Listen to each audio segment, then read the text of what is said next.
Songs with Wings Productions, with the support of Whimsical Productions and Collected Sounds presents Episode 21 of the Skylark Bell. I'm your host, Melissa Oliveri.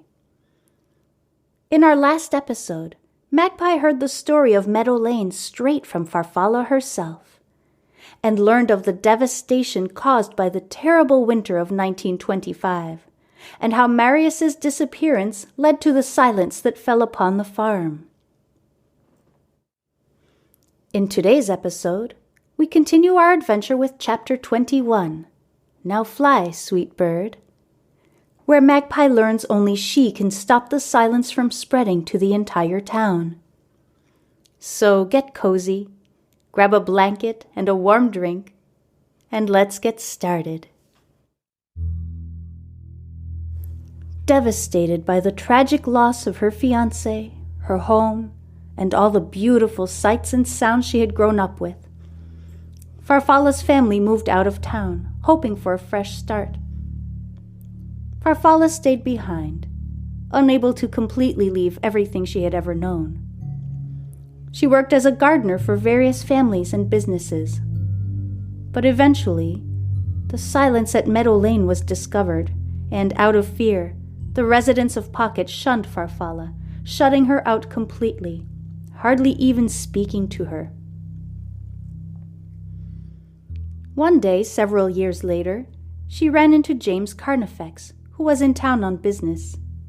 He explained that he and his mother had moved to England several years prior, but that he never felt at home there, and always wanted to return to Pocket.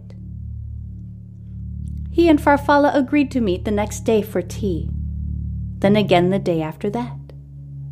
After a brief courting period, he and Farfalla married, soon after which they had a child, Elizabeth. Farfalla thought she had found happiness again in their small house around the corner from the bakery. She sold blackberry jam at the market and knitted scarves, gloves, and shawls to sell at the general store. Farfalla fell into a humble life with a comfortable routine and managed to put her tragic past behind her. But tragedy has a way of catching up. When Elizabeth was 2 years old, James and Farfalla got word that one of James's relatives had passed away, leaving James his property on a remote Scottish island. They brought Elizabeth to stay with Farfalla's sister, Paloma, who would watch Elizabeth at her apartment in the city while Farfalla and James sailed to Scotland to settle their affairs. Elizabeth lived happily with Paloma, who was only too happy to play the doting aunt. One day, several weeks later, Paloma received an unexpected letter in the mail.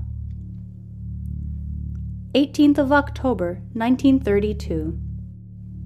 Dear Miss Shearwater, my son James and I had not spoken for several years, and I was unaware of his marriage to your sister until recent tragic events. My family and I left Pocket years ago, and I made a promise to myself that I would keep James away from the tragedy that hangs over that town. My persistence led to our falling out, and he distanced himself from me completely. And now, I see even an ocean cannot spare me from the tragedy that hangs over Pocket. I regret to inform you that James and your sister are presumed to have passed away, their boat never having made the crossing to the remote Scottish island they were traveling to. Though no bodies have been recovered, wreckage of the boat was found on the shore. My heart is shattered. This is a great loss for all involved. All I ever wanted to do was protect him, and it drove him away to the very place I was protecting him from. I apologize for the delay in getting this information to you. As I said, I was unaware of my son's marriage, and took quite some time to find your contact information. Please accept my most sincere condolences. Yours in grief, Charlotte Carnifex. James and Farfalla were gone, and had not left instructions or funds behind for their daughter's care. Needing to find the means to provide for her young niece, Palomo got a job in the city and proceeded to raise Elizabeth as her own. Elizabeth grew up and wed a kind man who owned a shoe repair shop in the city. They eventually welcomed a daughter, Lillian. Elizabeth lived a very happy life with her husband in the hustle and bustle of the big city, working in an upscale department store, helping ladies choose the perfect new shade of lipstick or gloves to match their outfits. The years flew by, a swirl of birthdays, celebrations, weddings, funerals. Then came the day when Lillian left home to go to art school. Having lost her husband a few years prior, Elizabeth felt quite alone as she rattled around the large, echoing spaces of her apartment. Around that same time, Elizabeth received a strange letter in the mail from a woman claiming to be her mother. Paloma, the woman who had raised her from early childhood, had passed away several years prior, but had mentioned to Elizabeth once that her parents, James and Farfalla, had perished while attempting to reach a remote Scottish island by boat. Though she knew the chances of this letter being true, Elizabeth, perhaps out of a sharp bout of loneliness, decided to write back. This sparked a chain of correspondence that would last years and lead to a beautiful long-distance friendship between Elizabeth and Farfalla. Though she cherished the newfound camaraderie with the author of these letters, Elizabeth never told her daughter about them. It didn't matter to her whether or not the author of the letters truly was her mother. The letters came at a time in her life when she needed them most. They were private, special moments that she kept entirely to herself. After several years, Elizabeth's letters stopped coming, and Farfalla eventually learned that Elizabeth had passed away. After that, I just kept quietly to myself, going about my daily business here in Pocket, says Farfalla, a faraway look in her eye.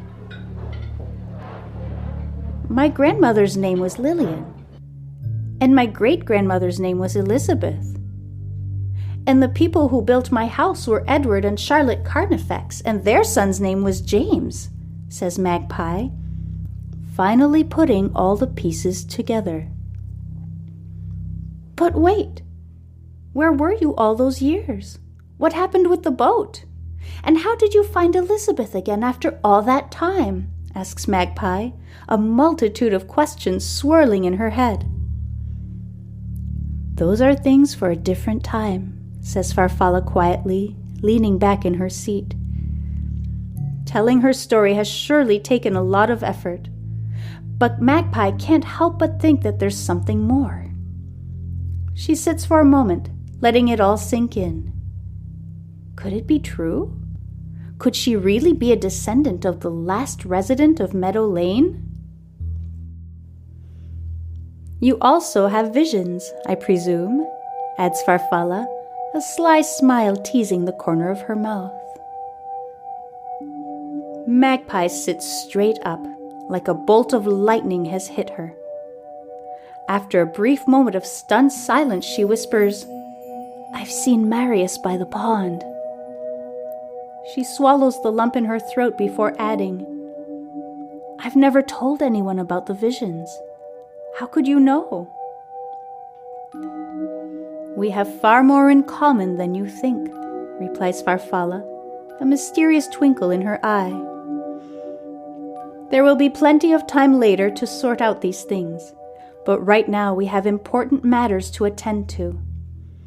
Something was sparked when you arrived in Pocket. The silence at Meadow Lane has started to spread. I'm sure you have noticed some sounds disappear. The residents have noticed too. You can see the fear in their eyes. There's much more to this than just silence, and there's only one way to stop it. You must go to Meadow Lane and find the Skylark Bell, then ring it loud and clear to break the silence before it reaches any further. Then...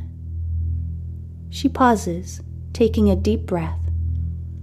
then everything will find its way in time. But none of this makes any sense. How is it even possible? I can't. I'm just me. I'm not special. I'm just